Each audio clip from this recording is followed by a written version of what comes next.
ਸੱਚੇ ਪਾਤਸ਼ਾਹ ਸ਼੍ਰੀ ਗੁਰੂ ਨਾਨਕ ਦੇਵ ਸਾਹਿਬ ਜੀ ਮਹਾਰਾਜ ਲੋਕਾਂ ਦਾ ਭਲਾ ਕਰਦੇ ਕਰਦੇ ਲੰਕਾ ਦੇ ਨੇੜੇ ਪਹੁੰਚ ਗਏ। ਉੱਥੇ ਪਹੁੰਚ ਕੇ ਭਾਈ ਮਰਦਾਨੇ ਨੇ ਕਿਹਾ, ਹੇ ਸੱਚੇ ਪਾਤਸ਼ਾਹ, ਰਾਮਚੰਦਰ ਜੀ ਨੇ ਜੋ ਪੁਲ ਬੰਨਿਆ ਹੈ ਤੁਸੀਂ ਉਸ ਪੁਲ ਉੱਤੇ ਚੱਲੋ। ਗੁਰੂ ਜੀ ਨੇ ਕਿਹਾ, ਜਦ ਰਾਮ ਜੀ ਲੰਕਾ ਤੋਂ ਵਾਪਸ ਮੁੜ ਆਏ ਸੀ ਤਦ ਹੀ ਉਹਨਾਂ ਨੇ ਇਸ ਪੁਲ ਨੂੰ ਤੋੜ ਦਿੱਤਾ ਸੀ। ਰਾਹ ਲੰਘਣ ਵਾਸਤੇ ਉੱਥੇ ਕੋਈ ਪੁਲ ਨਹੀਂ, ਕੇਵਲ ਸਮੁੰਦਰ ਵਿੱਚ ਹੀ ਕੁਝ ਨਿਸ਼ਾਨੀਆਂ ਰਹਿ ਗਈਆਂ ਹਨ। ਨਾਮ ਦੇ ਜ਼ੋਰ ਨਾਲ ਸ਼੍ਰੀ ਰਾਮਚੰਦਰ ਜੀ ਨੇ ਸਮੁੰਦਰ ਉੱਤੇ ਪੁਲ ਬੰਨਿਆ ਸੀ। ਹੁਣ ਅਸੀਂ ਪ੍ਰਭੂ ਦਾ ਨਾਮ ਲੈ ਕੇ ਇਸ ਸਾਰੇ ਸਮੁੰਦਰ ਨੂੰ ਪਾਰ ਕਰਦੇ ਹਾਂ। ਇਸ ਤਰ੍ਹਾਂ ਕਹਿ ਕੇ ਜਗਤ ਦੇ ਨਾਥ ਅੱਗੇ ਚੱਲ ਪਏ। ਸੁੱਖਾਂ ਦੇ ਘਰ ਜਲ ਦੇ ਉੱਤੇ ਚਲੇ ਜਾ ਰਹੇ ਸਨ। ਜਦ ਅੱਧ ਵਿੱਚ ਗਏ ਤਾਂ ਇੱਕ ਮੱਛੀ ਨੂੰ ਵੇਖਿਆ ਜਿਸ ਦਾ ਵਿਸਥਾਰ ਹਜ਼ਾਰਾਂ ਕੋਹ ਤੱਕ ਸੀ। ਉਸ ਤੇ ਕੁਝ ਦੇਰ ਤੱਕ ਚੱਲੇ, ਫਿਰ ਮੱਛੀ ਦੇ ਸਿਰ ਤੇ ਜਾ ਕੇ ਖੜੇ ਹੋ ਗਏ। ਉਸ ਮੱਛੀ ਦਾ ਮੁਖ ਵੇਖ ਕੇ ਭਾਈ ਮਰਦਾਨਾ ਡਰ ਗਿਆ। ਅਚਰਜ ਵੇਖ ਕੇ ਬੋਲਿਆ, ਹੇ ਸ਼੍ਰੀ ਪ੍ਰਭੂ ਜੀ, ਆਪ ਦਾ ਹੀ ਪ੍ਰਭਾਵ ਹੈ, ਸਾਨੂੰ ਛੱਡਿਓ ਨਾ, ਕਿਤੇ ਖਾ ਹੀ ਨਾ ਜਾਵੇ। ਇਹ ਤਾਂ ਸਾਨੂੰ ਇੱਕੇ ਵਾਰ ਹੀ ਢਕਾਰ ਜਾਵੇਗੀ। ਜਿਵੇਂ ਮਨੁੱਖ ਦੇ ਮੂੰਹ ਵਿੱਚ ਇੱਕ ਦਾਣਾ ਚਲੇ ਜਾਂਦਾ ਹੈ, ਉਸ ਤਰ੍ਹਾਂ ਹੀ ਇਹ ਇੱਕ ਦਾਣੇ ਵਾਂਗ ਸਾਨੂੰ ਚਬਾ ਜਾਏਗੀ। ਪਹਿਲਾਂ ਵੀ ਇੱਕ ਵੱਡੀ ਮੱਛੀ ਨੂੰ ਵੇਖਿਆ ਸੀ, ਉਸ ਤੋਂ ਵੀ ਵੱਡੀ ਇਹ ਮੱਛੀ ਵੇਖੀ ਹੈ। ਦੋਵੇਂ ਕਈ ਕੋਹ ਲੰਮੀਆਂ ਸਨ। ਹੇ ਕਿਰਪਾ ਨਿਧਾਨ, ਮੈਨੂੰ ਦੱਸੋ ਇਹ ਦੋਵੇਂ ਕਿੰਨੇ ਕੋਹ ਲੰਮੀਆਂ ਹਨ। ਇਹ ਤਮਾਸ਼ਾ ਵੇਖ ਕੇ ਗੁਰੂ ਜੀ ਬੋਲੇ, ਮਾਇਆ ਵਿੱਚ ਕਦੇ ਵੀ ਮਾਇਆ ਨਾ ਜਾਣੋ। 35 ਕੋਹ ਲੰਮੀ ਮੱਛੀ ਪਹਿਲਾਂ ਜੋ ਵੇਖੀ ਸੀ, ਇਹ 100 ਕੋਹ ਉਸ ਤੋਂ ਵੀ ਵੱਧ ਲੰਮੀ ਹੈ। ਇਸ ਦੀ ਜਾਤ ਦਾ ਨਾਂ ਤਿਮ ਹੈ। ਜਿਸ ਨੂੰ ਇਹ ਅੰਦਰ ਢਕਾਰ ਜਾਂਦੀ ਹੈ ਉਸ ਨੂੰ ਤਿਮੰਗਲ ਕਹਿੰਦੇ ਹਨ, ਕਿਉਂਕਿ ਇਹ ਆਪਣੇ ਜ਼ੋਰ ਨਾਲ ਨਿਗਲ ਜਾਂਦੀ ਹੈ, ਇਸ ਲਈ ਇਸ ਨੂੰ ਤਿਮੰਗਲ ਕਹਿੰਦੇ ਹਨ। ਇਸ ਤਰ੍ਹਾਂ ਬਚਨ ਕਰਕੇ ਗੁਰੂ ਜੀ ਨੇ ਚੁੱਪ ਧਾਰਨ ਕਰ ਲਈ। ਜਦ ਉਸ ਮੱਛੀ ਦੇ ਸਿਰ ਤੇ ਆਪਣੇ ਚਰਨ ਛੁਹਾਏ ਤਦ ਉਸ ਵਿੱਚ ਬੋਲਣ ਸ਼ਕਤੀ ਪੈਦਾ ਹੋ ਗਈ। ਗੁਰੂ ਜੀ ਉਸ ਨੂੰ ਪੁੱਛਣ ਲੱਗੇ, ਤੂੰ ਕੌਣ ਹੈ ਅਤੇ ਇਹ ਸਰੀਰ ਕਿਉਂ ਪਾਇਆ ਹੈ। ਤਦ ਉਹ ਮੱਛੀ ਅਧੀਨ ਹੋ ਕੇ ਬੋਲੀ, ਇਹ ਗੱਲ ਸੁਣੋ ਕਿ ਮੈਂ ਮੱਛੀ ਦਾ ਸਰੀਰ ਕਿਵੇਂ ਧਾਰਨ ਕੀਤਾ। ਜਿਸ ਸਮੇਂ ਜਨਕ ਰਾਜੇ ਦਾ ਰਾਜ ਸੀ ਤਦ ਮੈਂ ਬਹੁਤ ਕਠਿਨ ਤਪੱਸਿਆ ਕੀਤੀ ਸੀ। ਪਾਣੀ ਵਿੱਚ ਦਾਖਲ ਹੋ ਕੇ ਜਦ ਪਾਣੀ ਮੇਰੇ ਗਲ ਤੱਕ ਆ ਗਿਆ ਤਾਂ ਮੈਂ ਖਲੋ ਗਿਆ। ਬਹੁਤ ਧੀਰਜ ਧਾਰਨ ਕਰਕੇ ਮੈਂ ਕਾਫੀ ਸਮੇਂ ਤੱਕ ਖੜਾ ਰਿਹਾ। ਸਹਿਜ ਸੁਭਾਅ ਉੱਥੇ ਜਨਕ ਰਾਜਾ ਚੱਲ ਕੇ ਆ ਗਿਆ। ਮੈਨੂੰ ਵੇਖ ਕੇ ਇਹ ਬਚਨ ਕੀਤਾ, ਤੁਸੀਂ ਪੂਰਨ ਅਤੇ ਕਠਿਨ ਤਪੱਸਿਆ ਕੀਤੀ ਹੈ। ਇਸ ਨੂੰ ਹੁਣ ਛੱਡੋ ਅਤੇ ਮੇਰਾ ਸੁੰਦਰ ਬਚਨ ਸੁਣੋ। ਜਿੱਥੇ ਵੀ ਸਾਧ ਸੰਗਤ ਇਕੱਠੀ ਹੋਵੇ ਉੱਥੇ ਜਾ ਕੇ ਸਤਸੰਗਤ ਕਰੋ ਅਤੇ ਚੰਗੇ ਕਾਰਜ ਲਈ ਸੇਵਾ ਕਰੋ। ਉੱਥੇ ਹੀ ਤੁਹਾਡੇ ਮਨ ਨੂੰ ਗਿਆਨ ਪ੍ਰਾਪਤ ਹੋਵੇਗਾ। ਕਿਸੇ ਸੰਸ਼ੇ ਤੋਂ ਬਗੈਰ ਉੱਥੇ ਤੁਹਾਨੂੰ ਮੁਕਤੀ ਪ੍ਰਾਪਤ ਹੋਏਗੀ।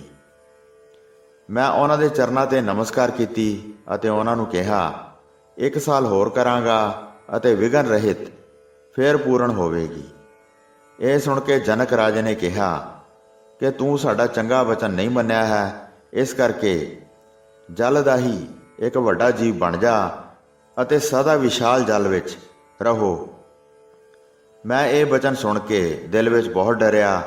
ਬੜਾ ਵੱਡਾ ਸਰਾਪ ਵੇਖ ਕੇ ਫਿਰ ਮੈਂ ਰਾਜੇ ਤੋਂ ਪੁੱਛਿਆ, ਜਲ ਜੀਵ ਬਣ ਕੇ ਕਦ ਤੱਕ ਰਹਾਂਗਾ, ਮੇਰੀ ਕਦ ਮੁਕਤੀ ਹੋਵੇਗੀ। ਰਾਜੇ ਜਨਕ ਨੇ ਕਿਹਾ, ਕਲਯੁਗ ਵਿੱਚ ਅਵਤਾਰ ਧਾਰਨ ਕਰਕੇ ਆਪ ਪ੍ਰਭੂ ਆਉਣਗੇ। ਜਦ ਉਹਨਾਂ ਦੇ ਚਰਨ ਤੈਨੂੰ ਛੂਹਣਗੇ ਤਦ ਇਹ ਸਰਾਪ ਖਤਮ ਹੋ ਜਾਏਗਾ। ਮੈਂ ਜਨਕ ਰਾਜੇ ਨੂੰ ਪੁੱਛਿਆ, ਮੈਨੂੰ ਕਿਵੇਂ ਪਤਾ ਲੱਗੇਗਾ, ਮੈਨੂੰ ਸਾਰਾ ਰਾਜ ਸਮਝਾਓ। ਉਹਨਾਂ ਨੇ ਕਿਹਾ, ਹੇ ਮੁਨੀ ਸੁਣੋ, ਜਦ ਉਹ ਤੁਹਾਨੂੰ ਆ ਕੇ ਮਿਲਣਗੇ ਅਤੇ ਉਹਨਾਂ ਦੀ ਚਰਨ ਛੋਹ ਪ੍ਰਾਪਤ ਕਰੋਗੇ ਤਾਂ ਤੁਹਾਨੂੰ ਪੂਰੀ ਸੋਝੀ ਆ ਜਾਏਗੀ। ਤੁਹਾਡੀ ਮੁਕਤੀ ਕਰਕੇ ਹੀ ਉਹ ਅੱਗੇ ਜਾਣਗੇ। ਇਸ ਕਰਕੇ ਤੁਸੀਂ ਨਾਨਕ ਨਿਰੰਕਾਰੀ ਹੋ।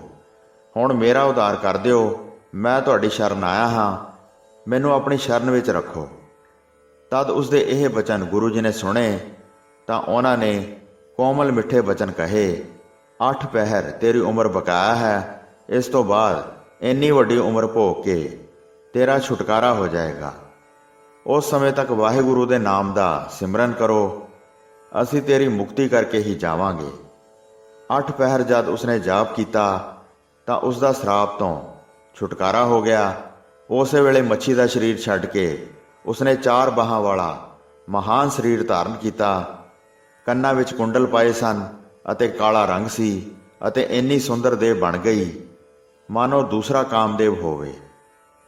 ਗੁਰੂ ਜੀ ਦੀ ਉਸਤਤ ਕਰਕੇ ਸਵਰਗਾਂ ਵਿੱਚ ਚਲਾ ਗਿਆ। ਜਾਣ ਲੱਗਿਆਂ ਜੈ ਜੈ ਸਤਿਗੁਰੂ ਦਾ ਬਚਨ ਉਚਾਰਨ ਕੀਤਾ। ਫਿਰ ਗੁਰੂ ਜੀ ਅੱਗੇ ਚੱਲ ਪਏ ਅਤੇ ਲੰਕਾ ਦੀਪ ਦੇ ਨੇੜੇ ਪਹੁੰਚ ਗਏ। ਸੋ ਸਾਧ ਸੰਗਤ ਜੀ, ਇਸ ਤਰ੍ਹਾਂ ਗੁਰੂ ਜੀ ਨੇ ਉਸ ਵਿਸ਼ਾਲ ਮੱਛੀ ਦਾ ਉਧਾਰ ਕੀਤਾ ਤੇ ਉਸ ਦਾ ਉਧਾਰ ਕਰਕੇ ਗੁਰੂ ਜੀ ਭਾਈ ਮਰਦਾਨੇ ਨਾਲ ਅੱਗੇ ਚੱਲ ਪਏ। ਇਸ ਤਰ੍ਹਾਂ ਚੱਲਦੇ ਚੱਲਦੇ ਇੱਕ ਪਿੰਡ ਵਿੱਚ ਆ ਪਹੁੰਚੇ। ਉੱਥੇ ਇੱਕ ਸਿੱਖ ਰਹਿੰਦਾ ਸੀ। ਜਿਹੜਾ ਵੀ ਸੰਤ ਉਸ ਦੇ ਘਰ ਜਾਂਦਾ ਸੀ ਉਸ ਦੀ ਬੜੇ ਪ੍ਰੇਮ ਨਾਲ ਸੇਵਾ ਕਰਦਾ ਸੀ।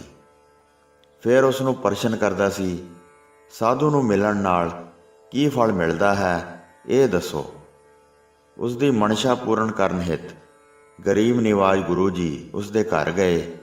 ਉਸਨੇ ਆਦਰ ਨਾਲ ਚਰਨ ਕਮਲਾਂ ਤੇ ਬੰਦਨਾ ਕੀਤੀ ਅਤੇ ਹਿਰਦੇ ਵਿੱਚ ਆਨੰਦਿਤ ਹੋ ਕੇ ਉਹਨਾਂ ਨੂੰ ਬਿਠਾਇਆ। ਬੜੇ ਪ੍ਰੇਮ ਨਾਲ ਸੇਵਾ ਕੀਤੀ। ਪ੍ਰੇਮ ਭਗਤੀ ਵਿੱਚ ਜਿਸ ਦੀ ਮੱਤ ਭਿੱਜੀ ਹੋਈ ਸੀ। ਫਿਰ ਉਸ ਤਰ੍ਹਾਂ ਹੀ ਪੁੱਛਣ ਲੱਗਾ, ਸਾਧੂ ਨੂੰ ਮਿਲਣ ਨਾਲ ਕੀ ਫਲ ਪ੍ਰਾਪਤ ਹੁੰਦਾ ਹੈ। ਬਹੁਤ ਸੰਤਾਂ ਨੂੰ ਮੈਂ ਇਹ ਪ੍ਰਸ਼ਨ ਕੀਤਾ ਹੈ, ਮੈਨੂੰ ਕਿਸੇ ਨੇ ਵੀ ਉੱਤਰ ਨਹੀਂ ਦਿੱਤਾ। ਕਈ ਪ੍ਰਕਾਰ ਨਾਲ ਬਣਾ ਕੇ ਕਹਿੰਦੇ ਸਨ, ਪਰ ਮੇਰੀ ਤਸੱਲੀ ਨਹੀਂ ਹੋਈ। ਆਪ ਪੂਰਨ ਸਤਿਗੁਰੂ ਹੋ, ਇਸ ਲਈ ਮੈਨੂੰ ਯੋਗ ਉੱਤਰ ਦਿਓ। ਕਿਰਪਾ ਨਿਧਾਨ ਗੁਰੂ ਜੀ ਨੇ ਇਸ ਤਰ੍ਹਾਂ ਬਚਨ ਕੀਤਾ, ਵੱਡੀ ਉਜਾੜ ਦੇ ਵਿੱਚ ਜਾਓ, ਉੱਥੇ ਇੱਕ ਦਰਖਤ ਬਹੁਤ ਸ਼ੋਭਾ ਪਾ ਰਿਹਾ ਹੈ। ਵਾਹਿਗੁਰੂ ਕਹਿ ਕੇ ਉੱਥੇ ਬੈਠ ਜਾਓ। ਉੱਥੇ ਜਾ ਕੇ ਤੇਰੀ ਤਸੱਲੀ ਹੋਏਗੀ। ਇਹ ਸੁਣ ਕੇ ਉਜਾੜ ਵੇਖ ਕੇ ਚਲੇ ਗਿਆ। ਜਿਸ ਦਰਖਤ ਬਾਰੇ ਉਸ ਨੂੰ ਦੱਸਿਆ ਗਿਆ ਸੀ ਉਸ ਰੁੱਖ ਨੂੰ ਉਸਨੇ ਲੱਭ ਲਿਆ। ਵਾਹਿਗੁਰੂ ਕਹਿ ਕੇ ਉਸ ਦੇ ਥੱਲੇ ਬੈਠ ਗਿਆ। ਉਸ ਸਮੇਂ ਉਸ ਰੁੱਖ ਉੱਤੇ 2 ਕਾਂ ਬੈਠੇ ਵੇਖੇ। ਕਾਵਾਂ ਨੇ ਜਦ ਸੰਤ ਦੇ ਦਰਸ਼ਨ ਕੀਤੇ ਤਾਂ ਦੋਵੇਂ ਬਗਲੇ ਹੋ ਗਏ। ਕੁਝ ਸਮਾਂ ਉੱਥੇ ਬੈਠ ਕੇ ਵਾਪਸ ਆ ਗਿਆ ਅਤੇ ਗੁਰੂ ਜੀ ਨੂੰ ਇਸ ਤਰ੍ਹਾਂ ਕਹਿਣ ਲੱਗਾ, ਜਿੱਥੇ ਤੁਸੀਂ ਮੈਨੂੰ ਭੇਜਿਆ ਸੀ ਉੱਥੇ ਗਿਆ ਸੀ। ਉੱਥੇ ਮੈਨੂੰ ਕੋਈ ਮਨੁੱਖ ਨਹੀਂ ਮਿਲਿਆ ਅਤੇ ਨਾ ਹੀ ਉੱਤਰ ਪਾਇਆ ਹੈ। ਗੁਰੂ ਜੀ ਨੇ ਕਿਹਾ, ਜਦ ਸਵੇਰ ਹੋਏਗੀ ਉੱਥੇ ਜਾ ਕੇ ਆਪਣਾ ਉੱਤਰ ਲੈ ਲੈਣਾ। ਆਗਿਆ ਪਾ ਕੇ ਜਦ ਸਵੇਰ ਹੋਈ ਤਾਂ ਉੱਥੇ ਗਿਆ ਅਤੇ ਵੇਖਿਆ ਬਗਲੇ ਦਰਸ਼ਨ ਪਾ ਕੇ ਹੰਸ ਹੋ ਗਏ ਹਨ। ਉਹਨਾਂ ਨੂੰ ਉੱਥੇ ਵੇਖ ਕੇ ਫਿਰ ਵਾਪਸ ਆ ਗਿਆ। ਗੁਰੂ ਜੀ ਦੇ ਨੇੜੇ ਬੈਠ ਕੇ ਸਾਰਾ ਹਾਲ ਸੁਣਾਇਆ। ਪਹਿਲੇ ਦਿਨ ਕਾਂ ਬਗਲੇ ਹੋ ਗਏ ਸਨ। ਅੱਜ ਮੈਂ ਦੋਵਾਂ ਬਗਲਿਆਂ ਨੂੰ ਹੰਸ ਹੋਏ ਵੇਖਿਆ ਹੈ। ਕਿਸੇ ਨੇ ਉੱਤਰ ਦੇ ਕੇ ਮੇਰੀ ਤਸੱਲੀ ਨਹੀਂ ਕੀਤੀ। ਮੇਰੀ ਮੱਤ ਸ਼ੰਕਾ ਵਿੱਚ ਭਿੱਜੀ ਰਹਿ ਗਈ ਹੈ। ਇਹ ਸੁਣ ਕੇ ਗੁਰੂ ਜੀ ਬੋਲੇ, ਜਿੱਥੇ ਉਹ 2 ਹੰਸ ਰਹਿ ਰਹੇ ਹਨ, ਫਿਰ ਇੱਕ ਵਾਰ ਉਸ ਥਾਂ ਜਾਓ। ਉੱਤਰ ਪਾ ਕੇ ਤੇਰਾ ਸ਼ੰਕਾ ਮਿਟ ਜਾਏਗਾ। ਅਗਲੀ ਸਵੇਰ ਫਿਰ ਉੱਠ ਕੇ ਚਲਾ ਗਿਆ। ਜਦ ਹੰਸਾਂ ਨੇ ਉਸ ਵੱਲ ਵੇਖਿਆ ਤਾਂ ਝੱਟ ਉਹਨਾਂ ਨੇ ਮਨੁੱਖੀ ਸਰੀਰ ਧਾਰਨ ਕਰ ਲਿਆ। ਦੋਵੇਂ ਬ੍ਰਿਛ ਦੇ ਹੇਠਾਂ ਬੈਠ ਗਏ। ਸੰਤ ਨੇ ਨੇੜੇ ਜਾ ਕੇ ਕਿਹਾ, ਪੈਰੀ ਪੈਂਦਾ ਹਾਂ। ਜਿੱਥੇ ਉਹ ਬੈਠੇ ਸਨ ਉਹਨਾਂ ਨੂੰ ਬਚਨ ਕਿਹਾ, ਸਾਧੂ ਨੂੰ ਮਿਲਣ ਨਾਲ ਕੀ ਫਲ ਮਿਲਦਾ ਹੈ, ਮੈਨੂੰ ਇਹ ਗੱਲ ਦੱਸ ਦਿਓ। ਇਹ ਸੁਣ ਕੇ ਉਹਨਾਂ ਮਨੁੱਖਾਂ ਨੇ ਬਚਨ ਕੀਤੇ, ਹੁਣ ਤੱਕ ਤੁਹਾਡੇ ਮਨ ਵਿੱਚ ਨਿਸ਼ਚਾ ਨਹੀਂ ਹੋਈ। ਪਹਿਲਾਂ ਸਾਡਾ ਸਰੀਰ ਕਾਵਾਂ ਦਾ ਸੀ, ਤੁਹਾਡੇ ਦਰਸ਼ਨ ਕਰਕੇ ਬਗਲੇ ਬਣ ਗਏ। ਤੁਹਾਡੀ ਕਿਰਪਾ ਨਾਲ ਫਿਰ ਹੰਸ ਹੋ ਗਏ। ਦਰਸ਼ਨ ਦੇ ਕੇ ਤੁਸੀਂ ਨਿਹਾਲ ਕਰ ਦਿੱਤਾ। ਹੁਣ ਆਏ ਹੋ ਤਾਂ ਅਸੀਂ ਇਸਤਰੀ ਪੁਰਸ਼ ਬਣ ਗਏ ਹਾਂ। ਹੁਣ ਤੁਸੀਂ ਸਾਧੂ ਨੂੰ ਮਿਲਣ ਦਾ ਫਲ ਵਿਚਾਰ ਲਓ। ਧੰਨ ਧੰਨ ਤੁਹਾਡੇ ਸਤਿਗੁਰੂ ਹਨ, ਜਿਨ੍ਹਾਂ ਦੇ ਦਰਸ਼ਨ ਕਰਨ ਨਾਲ ਪਾਪੀ ਵੀ ਪਵਿੱਤਰ ਹੋ ਜਾਂਦੇ ਹਨ। ਉਹਨਾਂ ਦੇ ਦਰਸ਼ਨ ਸਾਨੂੰ ਕਰਾਓ ਅਤੇ ਮਹਾਮੋਹ ਦਾ ਭਰਮ ਮਿਟਾਓ। ਬੜਾ ਪ੍ਰਸੰਨ ਹੋ ਕੇ ਉਹਨਾਂ ਨੂੰ ਨਾਲ ਲੈ ਕੇ ਗੁਰੂ ਜੀ ਦੇ ਪਾਸ ਆ ਗਿਆ। ਬੜੇ ਮਸਕੀਨ ਹੋ ਕੇ ਬੰਦਨਾ ਕੀਤੀ ਅਤੇ ਮੋਹ ਮਾਇਆ ਦੀ ਫਾਂਸੀ ਕੱਟੀ ਗਈ। ਗੁਰੂ ਜੀ ਨੇ ਕਿਹਾ, ਕੀ ਹੁਣ ਤੇਰੀ ਤਸੱਲੀ ਹੋ ਗਈ ਹੈ? ਉਸਨੇ ਦੋਵੇਂ ਹੱਥ ਜੋੜ ਕੇ ਬੰਦਨਾ ਕੀਤੀ। ਜਦ ਕਰਤਾ ਪੁਰਖ ਹੀ ਆ ਕੇ ਮਿਲ ਜਾਵੇ, ਮਨ ਭਾਉਂਦੀ ਤਸੱਲੀ ਫਿਰ ਕਿਉਂ ਨਹੀਂ ਹੋਵੇਗੀ। ਇਹ ਸੁਣ ਕੇ ਕਿਰਪਾਲੂ ਗੁਰੂ ਜੀ ਨੇ ਉਸ ਸਮੇਂ ਵਿਸ਼ਾਲ ਪ੍ਰਸੰਨਤਾ ਵਾਲੇ ਬਚਨ ਬੋਲੇ, ਤੇਰੇ ਜਨਮ ਮਰਨ ਦੇ ਬੰਧਨ ਇੱਕ ਵਾਰ ਸੰਤਾਂ ਦੀ ਸੇਵਾ ਕਰਨ ਨਾਲ ਨਾਸ਼ ਹੋ ਗਏ ਹਨ। ਪ੍ਰਲਬਧ ਅਨੁਸਾਰ ਜੀਵਨ ਭੋਗੋ, ਫਿਰ ਬਾਅਦ ਵਿੱਚ ਤੁਹਾਨੂੰ ਸੱਚਖੰਡ ਦਾ ਸੁੱਖ ਪ੍ਰਾਪਤ ਹੋਏਗਾ। ਐਸਾ ਵਰ ਦੇ ਕੇ ਗੁਰੂ ਜੀ, ਜਿਨ੍ਹਾਂ ਦਾ ਧਿਆਨ ਕਰਨ ਨਾਲ ਪਾਪ ਮਿਟ ਜਾਂਦੇ ਹਨ, ਉਸ ਸਥਾਨ ਤੋਂ ਅੱਗੇ ਚਲੇ ਗਏ। ਸੋ ਸਾਧ ਸੰਗਤ ਜੀ, ਇਸ ਤਰ੍ਹਾਂ ਗੁਰੂ ਜੀ ਨੇ ਉਸ ਮਨੁੱਖ ਦਾ ਸ਼ੰਕਾ ਦੂਰ ਕੀਤਾ ਅਤੇ ਉਸ ਦਾ ਪਾਰ ਉਤਾਰਾ ਕਰ ਦਿੱਤਾ। ਫਿਰ ਇੱਕ ਦਿਨ ਧਰਮਸ਼ਾਲਾ ਵਿੱਚ ਗੁਰੂ ਜੀ ਬਹੁਤ ਸਿੱਖਾਂ ਸਮੇਤ ਜਿੱਥੇ ਬੈਠੇ ਸਨ, ਉੱਥੇ ਕੀਰਤਨ ਦੀ ਕੋਮਲ ਮਿੱਠੀ ਧੁਨ ਗੂੰਜ ਰਹੀ ਸੀ, ਜਿਸ ਨੂੰ ਕੰਨਾਂ ਨਾਲ ਸੁਣ ਕੇ ਸਰੋਤਿਆਂ ਦੀ ਸ੍ਰੇਸ਼ਟ ਮਤ ਉਦੈ ਹੋ ਰਹੀ ਸੀ। ਉਸ ਸਮੇਂ ਦੋ ਖੱਤਰੀ, ਜਿਨ੍ਹਾਂ ਦੇ ਨਾਂ ਭਗਤਾ ਓਹਰੀ ਅਤੇ ਜਾਪੂ ਵੰਸ਼ੀ ਸੀ, ਉੱਥੇ ਆਏ। ਬੰਦਨਾ ਕਰਕੇ ਹਿਰਦੇ ਵਿੱਚ ਪ੍ਰੇਮ ਧਾਰ ਕੇ ਮਗਨ ਹੋ ਗਏ। ਖੜੇ ਹੋ ਕੇ ਉਹਨਾਂ ਨੇ ਅਰਦਾਸ ਕੀਤੀ, ਤੁਹਾਡੇ ਦਰਸ਼ਨ ਕਰਨ ਨਾਲ ਗਿਆਨ ਦਾ ਪ੍ਰਕਾਸ਼ ਹੁੰਦਾ ਹੈ। ਵਿਦਿਆ ਵਿੱਚ ਜੋ ਮਨੁੱਖ ਨਿਪੁੰਨ ਹਨ, ਉਹ ਸਦਾ ਵਿਚਾਰ ਕਰਕੇ ਤਰ ਜਾਂਦੇ ਹਨ। ਸਾਨੂੰ ਵਿਦਿਆਹੀਣ ਪਛਾਣੋ, ਜਿਵੇਂ ਸਾਡਾ ਉਧਾਰ ਹੋ ਸਕਦਾ ਹੈ, ਉਸ ਤਰ੍ਹਾਂ ਹੀ ਕਹੋ। ਗੁਰੂ ਜੀ ਇਹ ਸੁਣ ਕੇ ਬੋਲੇ, ਜੇ ਸਾਰੇ ਮਨਮੁਖਾਂ ਵਾਲੇ ਕਰਮ ਛੱਡ ਦਿਓ ਤਾਂ ਤੁਹਾਡਾ ਕਲਿਆਣ ਹੋਵੇਗਾ, ਫਿਰ ਸੰਸਾਰ ਵਿੱਚ ਦੁਬਾਰਾ ਫੇਰਾ ਨਹੀਂ ਪਾਓਗੇ। ਉਹਨਾਂ ਨੇ ਦੋਵੇਂ ਹੱਥ ਜੋੜ ਕੇ ਪ੍ਰਸ਼ਨ ਕੀਤਾ, ਮਨਮੁਖ ਕਰਮ ਬਾਰੇ ਦੱਸੋ ਜਿਸ ਨੂੰ ਅਸੀਂ ਛੱਡੀਏ। ਤਦ ਗੁਰੂ ਜੀ ਨੇ ਸਾਰੀ ਵਿਧੀ ਬਿਆਨ ਕੀਤੀ। ਆਪਣੇ ਦਿਲ ਵਿੱਚ ਸਾਰਿਆਂ ਨਾਲ ਈਰਖਾ ਕਰਨੀ ਛੱਡ ਦਿਓ। ਜਗਤ ਪਦਾਰਥ ਦੇ ਜਿਹੜੇ ਸਾਰੇ ਸੁੱਖ ਹਨ, ਉਹਨਾਂ ਸਾਰਿਆਂ ਨੂੰ ਛੱਡ ਕੇ ਸਾਡੇ ਹੋ ਜਾਓ। ਮਨਮੁਖ ਬੁੱਧੀ ਵਾਲੇ ਦੂਸਰੇ ਦੇ ਘਰ ਦੀ ਦੌਲਤ ਵੇਖ ਕੇ ਹਿਰਦੇ ਵਿੱਚ ਬਹੁਤ ਪੀੜ ਅਨੁਭਵ ਕਰਦੇ ਹਨ। ਸਾਰੇ ਮਨੁੱਖਾਂ ਨੂੰ ਵੈਰੀ ਜਾਣਦੇ ਹਨ ਅਤੇ ਕਿਸੇ ਦੀ ਵੀ ਭਲਾਈ ਨਹੀਂ ਚਾਹੁੰਦੇ। ਇੱਕ ਤਾਂ ਇਹ ਮਨਮੁਖ ਦੇ ਕਰਮ ਹਨ, ਇਹਨਾਂ ਨੂੰ ਹਿਰਦੇ ਵਿੱਚੋਂ ਵਿਸਾਰ ਦਿਓ। ਦੂਸਰਾ ਮਨਮੁਖ ਦਾ ਕਰਮ ਹੈ ਕਿ ਮਨ ਨਾਲ ਹਉਮੈ ਕਰਨੀ ਤੇ ਸਭ ਨਾਲ ਦਇਆ ਰਹਿਤ ਹੋ ਜਾਣਾ। ਜਿਹੜੇ ਆਪਣੇ ਆਪ ਤੋਂ ਦੂਸਰੇ ਨੂੰ ਘਟੀਆ ਵੇਖਦੇ ਹਨ, ਉਸ ਨੂੰ ਮੱਤ ਕਿਸ ਤਰ੍ਹਾਂ ਦਿੱਤੀ ਜਾ ਸਕਦੀ ਹੈ।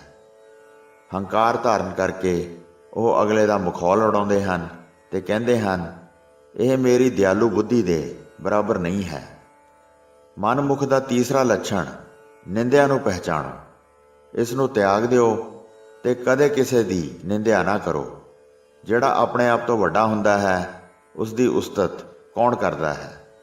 ਉਸ ਦੀ ਉਸਤਤ ਸੁਣ ਕੇ ਸਹਾਰ ਨਹੀਂ ਸਕਦਾ ਤੇ ਸੜ ਬਲ ਜਾਂਦਾ ਹੈ ਅਤੇ ਕਹਿੰਦਾ ਹੈ, ਮੈਂ ਇਸ ਵੱਡੇ ਨੂੰ ਵੇਖਿਆ ਹੋਇਆ ਹੈ। ਇਸ ਤਰ੍ਹਾਂ ਕਹਿ ਕੇ ਨਿੰਦਿਆ ਕਰਦਾ ਹੈ। ਆਪਣੇ ਬਰਾਬਰ ਵਾਲੇ ਨਾਲ ਘੁਮੰਡ ਕਰਦਾ ਹੈ ਅਤੇ ਈਰਖਾ ਧਾਰਨ ਕਰਦਾ ਹੈ। ਕਹਿੰਦਾ ਹੈ, ਉਹ ਆਦਮੀ ਕੀ ਹੈ, ਮੈਂ ਗੁਣਾਂ ਨਾਲ ਭਰਪੂਰ ਹਾਂ। ਮਨਮੁਖ ਦਾ ਚੌਥਾ ਲੱਛਣ ਹਠ ਬਿਰਤੀ ਹੈ। ਉਸ ਨੂੰ ਉਪਦੇਸ਼ ਦਿਓ ਤਾਂ ਉਹ ਮੰਨਦਾ ਹੀ ਨਹੀਂ। ਉਹ ਹਠ ਕਰ ਕਰ ਫਿਰ ਕਹਿੰਦਾ ਰਹਿੰਦਾ ਹੈ ਅਤੇ ਕਿਸੇ ਦੀ ਗੱਲ ਨਹੀਂ ਮੰਨਦਾ। ਮਨਮੁਖ ਦਾ ਚੌਥਾ ਕਰਮ ਇਹੋ ਹੈ। ਉਹਨਾਂ ਨੂੰ ਤੁਸੀਂ ਇਸ ਤਰ੍ਹਾਂ ਤਿਆਗ ਦਿਓ ਜਿਵੇਂ ਪਤਝੜ ਰੁੱਤ ਵਿੱਚ ਬ੍ਰਿਛ ਪੱਤਿਆਂ ਨੂੰ ਤਿਆਗ ਦਿੰਦਾ ਹੈ। ਮਨ ਨੀਵਾਂ ਕਰਕੇ ਸਿੱਖਾਂ ਨੂੰ ਗੁਰਦੇਵ ਬਰਾਬਰ ਜਾਣੇ, ਜਗਤ ਵਿੱਚ ਧਰਮ ਦੀ ਕਿਰਤ ਕਰਕੇ ਸਦਾ ਹੀ ਵੰਡ ਕੇ ਖਾਵੇ। ਇਸ ਤਰ੍ਹਾਂ ਗੁਰੂ ਜੀ ਦੇ ਉਪਦੇਸ਼ ਸੁਣ ਕੇ ਸਭ ਨੇ ਸਮਝ ਕੇ ਮਨ ਵਿੱਚ ਮੰਨ ਲਿਆ। ਜਗਤ ਵਿੱਚ ਇਸ ਤਰ੍ਹਾਂ ਰਹਿਣ ਲੱਗੇ ਜਿਵੇਂ ਮੁਕਤੀ ਪ੍ਰਾਪਤ ਹੋ ਗਈ ਹੋਵੇ। ਇਸ ਪ੍ਰਕਾਰ ਅਨੇਕਾਂ ਮਨੁੱਖਾਂ ਨੂੰ ਉਪਦੇਸ਼ ਦੇ ਕੇ ਗੁਰੂ ਜੀ ਨੇ ਉਹਨਾਂ ਨੂੰ ਗਿਆਨ ਦਿੱਤਾ। ਹੋਈਆਂ ਭੁੱਲਾਂ ਚੁੱਕਾਂ ਦੀ ਖਿਮਾ ਬਖਸ਼ਣੀ ਜੀ। ਦਾਸ ਨੂੰ ਆਗਿਆ ਦਿਓ। ਵਾਹਿਗੁਰੂ ਜੀ ਕਾ ਖਾਲਸਾ, ਵਾਹਿਗੁਰੂ ਜੀ ਕੀ ਫਤਿਹ।